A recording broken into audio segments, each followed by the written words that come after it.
while I don't think that there's any hiding that among all the fantasy creatures, the dragon would have to be my favorite. If you have watched my videos, then you may notice at the end of some of them where it would say the name An Electric Dragon Productions. That, and also I think the most obvious clue would be, well, this. Nah, but seriously though, dragons have been a very fascinating creature, rather it be in mythology, in literature, or just in pop culture in general. And I think there's no denying that in pop culture, Disney has provided us with some of the most unforgettable dragons ever. Rather it be through their movies, or their TV shows, their theme parks, or wherever, you might find that when people would mention some of their favorite dragons, then a Disney dragon would be one of them. So I decided why not combine these big loves and try to create this one big homage to them.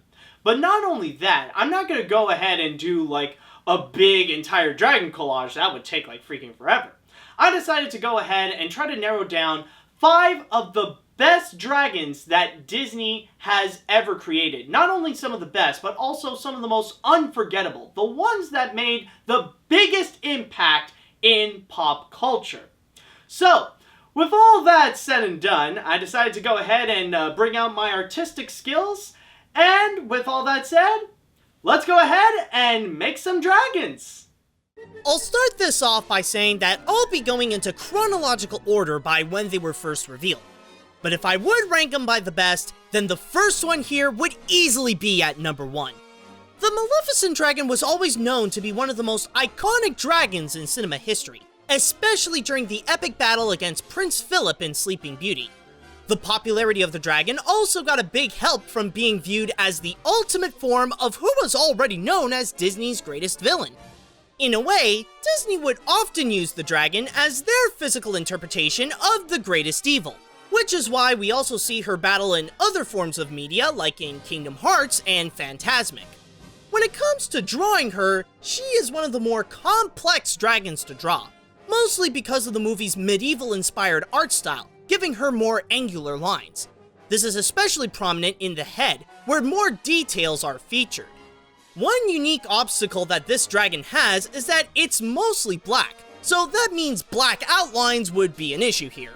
I looked carefully at how the movie did it, and I noticed a little hint of green to present where the lines are, and to show its arms, legs, and more. Now, of course, my outlines are a lot more prominent than what's in the movie, but that's more just clashing my art style with what was done in the film.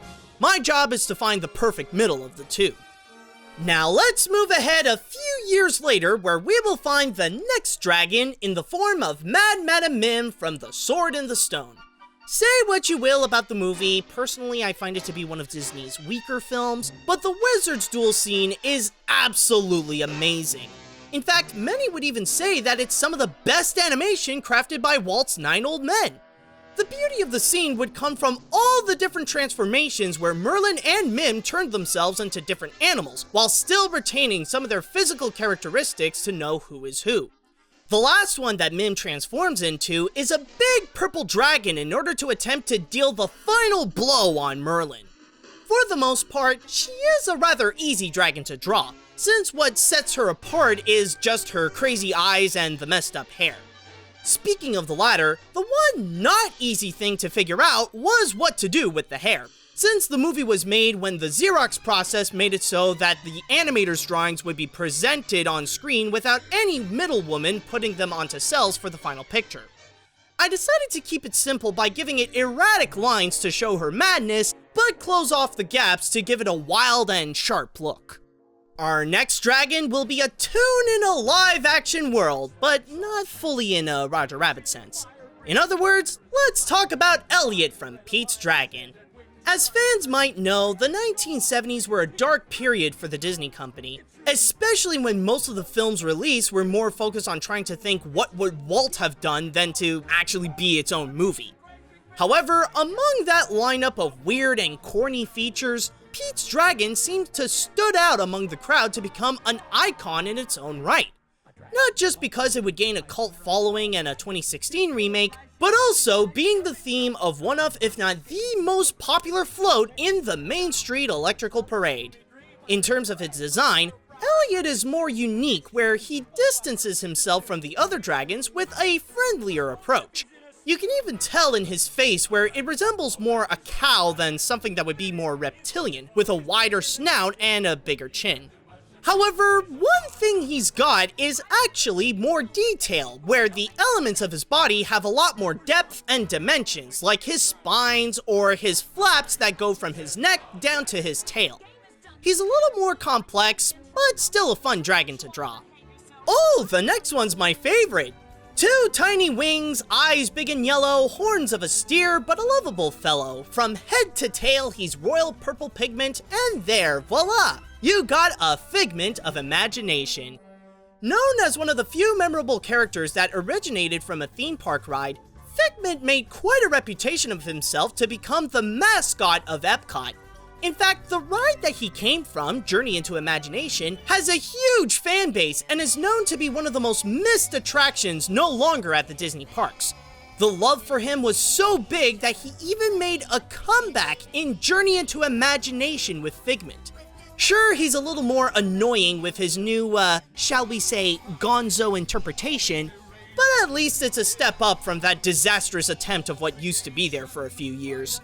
In terms of his design, some could say that he's more of a basic-looking dragon that has a purple-orange motif.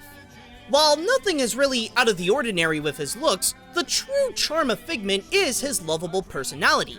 His childlike wonder and optimism is why he is regarded as such a beloved character within the Disney community.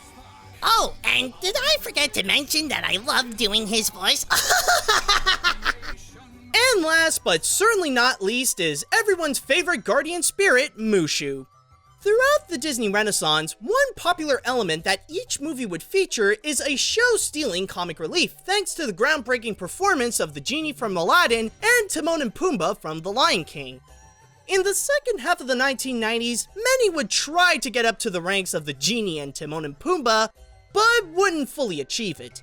It wouldn't be until Mushu would come in that would be the closest thing for Disney to make another genie, but with an Eddie Murphy twist. And audiences adored Mulan's little assistant. Unlike the other dragons shown here, Mushu's design is, obviously, based on the Chinese interpretation of dragons, with a snake-like body and a more multifaceted face. When drawing him, his head is what calls for the most attention, more so than the other dragons with his whiskers, some hair, his ears, his mouth with the teeth, and more. Sure, he's a cartoonier dragon, but there was a lot of work that was put into him, and you gotta give those animators some credit on that. Now, you may notice that I put these dragons in some peculiar poses. That's because the big plan with them is to create a large silhouette using these 5 characters. I looked into some ideas of what it could look like, even trying out a full-body dragon, but having only the head is enough to work with, especially when I'm only limited to working with just 5 characters. Believe it or not, the toughest thing to make in this artwork is the background. The idea is for the dragons to be surrounded by green flames and that the fire would also put emphasis on the silhouette.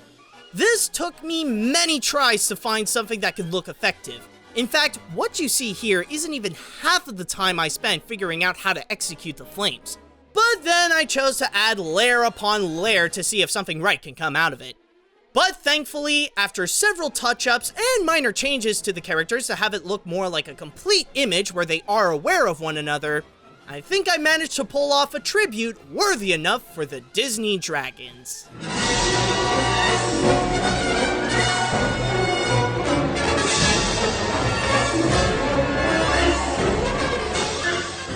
And there you have it, guys, my little tribute to the Disney Dragons. Now, I know that some people might bring up some overlooked dragons that I did not include in my art, rather it be like the Reluctant Dragon, or the dragon at the end of Enchanted, or Nessie from the 2011 animated short, or even the remakes of some of the dragons like Maleficent or Elliot from Pete's Dragon.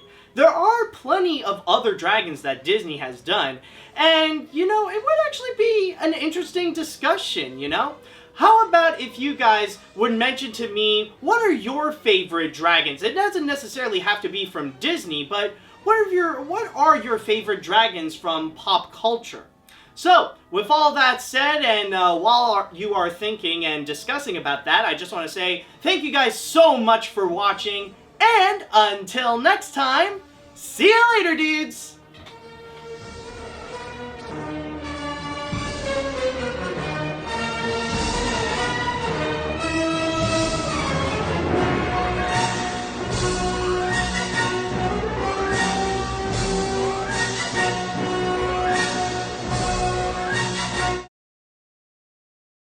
Now, Mim, no dragons, remember? Did I say no purple dragons?